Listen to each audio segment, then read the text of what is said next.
जो हमारा उद्देश्य है बानपुर में आने का, और बानपुर से लगभग हम 4 किलोमीटर अंदर आ चुके हैं। विकास जी मेरे साथ हैं।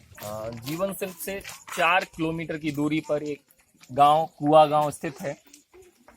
नेता अक्सर भाषण में कहा करते हैं हमारे गांव की हालत अच्छे होने चाहिए, हालात सुधरने चाहिए, और वो सुधार उनमें तब से लेके अब तक उनके भाषणों में जरूर सुधार दिखता है, कई बातें नई आती हैं, मनोरंजन होता है, लेकिन गांव आज भी बद से बदतर हालत में। आप देख रहे हैं यहाँ पर एक गांव में बच्चे हैं और बर्तन पानी लाने के लिए किलोमीटर तक जाना पड़ता है। हमें संस्कृति को बचाते हुए, भारतीय संस्कृति को बचाते हुए आगे चलने का पूरा प्रयास करना है कि कैसे हम संस्कृति को बचाए रखें। कृषि प्रधान देश है हमारा और कृषि को बचाए रखें। अभी जो जितना भी हम लोगों ने विजिट किया उसमें मेरा फोकस महिलाओं की जो समस्याएं हैं, महिलाओं का जो शिक्षा का स्तर है बानपुर में क्या है, ये मैं जानना चाहता हूँ। क्योंकि ऑलरेडी अभी जो मैंने देखा है, बच्चियां लड़कियां स्कूल पढ़ने भी जा रही हैं जी। और साथ में एक चीज़ बहुत अच्छी थी कि वो साइकिल का यूज़ कर रही हैं, जबकि आप दिल्ली और बड़े शहरों में देखेंगे तो साइकिल का इतना प्रयोग नहीं किया जाता। पर यहाँ पर बच्चियां साइकिल का यूज़ कर रही हैं, वो स्कूल जा रही हैं। बच्चियों का क्या स्तर है शिक्षा का? बच्चियां मैं देखता हूं बच्चों से ज्यादा उत्साह के साथ में पार्टिसिपेट करती हैं। जीवन शिल्प के पॉइंट ऑफ व्यू से मैं कहूंगा, क्योंकि मैं उसका डायरेक्टर हूं, तो मेरा ध्यान उस पर बार बार जाया करता है। और हम जीवन शिल्प के माध्यम से जो शिक्षा की अलग जगाना चाहते हैं, ये 5 साल होने को है जीवन शिल्प में, और हमने ये प्रति साल दर साल देखा है कि बच्चियों का पढ़ाई का परफॉर्मेंस में बहुत ज्यादा सुधार है। खेल प्रतियोगिताओं में बच्चों से ज्यादा अब बच्चियां भाग लेती हैं।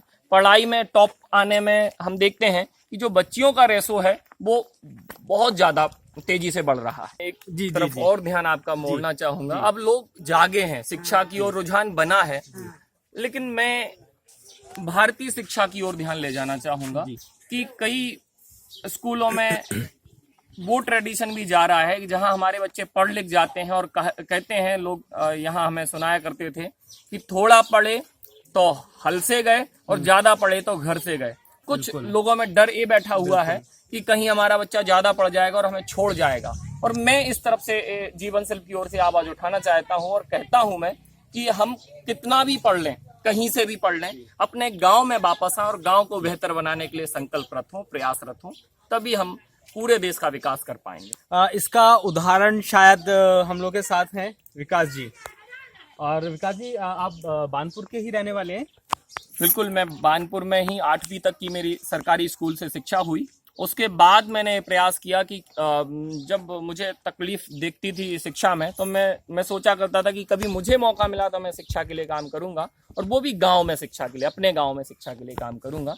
और वो भावना मैंने उस टाइम की थी और मैं आगे पढ़ा और पढ़ाई मेरी कंप्लीट होने के बाद अच्छे जॉब्स भी करने के बाद भी मुझे ऐसा लगा कि काम करने लायक यदि कहीं है तो अपने गांव में, और मैं वहां आया और अच्छा काम हो रहा है, मैं सेवा कर पा रहा हूँ थोड़ी बहुत जैसे भी। अपने गांव से निकल के आपने क्या पढ़ाई करी है और कहाँ जाकर करी है?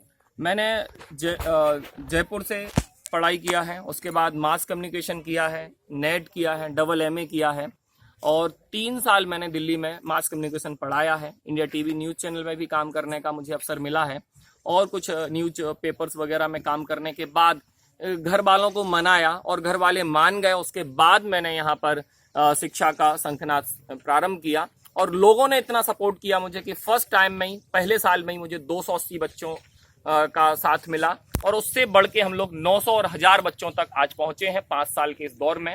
मैं उन सारे अभिभावकों का, उन बच्चों का धन्यवाद करना चाहूंगा, और मुझे प्रति समय प्रति क्षण ये लगता है कि कैसे मैं उन्हें अच्छी से अच्छी शिक्षा प्रोवाइड करा पाऊं, दे पाऊं, तभी मैं अपने आप को सफल मानूंगा।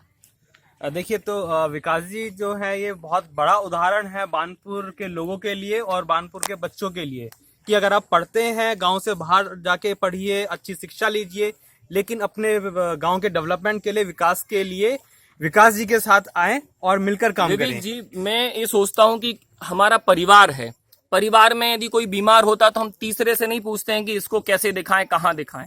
जो भी उनको देखता है तुरंत डॉक्टर के पास लेके भागता है। हमारी गांव की शिक्षा जर्जर है और खस्ता हालत है, तो हमें ऐसा लगा क्यों ना हम इस पे काम करें। अभी एक विकास काम कर रहा है तो बहुत महान हो गया विकास, ऐसा नहीं है। ऐसे कई सारे विकास की यहाँ जरूरत है, इस क्षेत्र में जरूरत है, क्योंकि बहुत ज्यादा हालत खराब है। मैं काम कर रहा हूँ, मैं कई युवाओं से और चाहता हूँ कि वो जहां भी हों, जैसे भी हों, अपने गांव से हैं तो अपने गांव वापस लौटें। वो गांव उन्हें बुला रहा है और काम करें। आपको शायद थोड़ा सा असहयोग मिल सकता है, लेकिन जब आप डटे रहेंगे तो वो असहयोग सहयोग में बदलते देर नहीं लगेगी। और मैं उन सब युवाओं से यही प्रार्थना करूंगा अंत में कि आप सब लोग अपने अपने गांव में जाएं। आपको गांव बुला रहा है, उन सबको अच्छा करेंगे तो देश का विकास। शिक्षा से हो ग्राम विकास, ग्राम विकास से देश विकास, हम जीवन शिल्प का ये नारा है और ये नारा पूरे देश में गूंजेगा।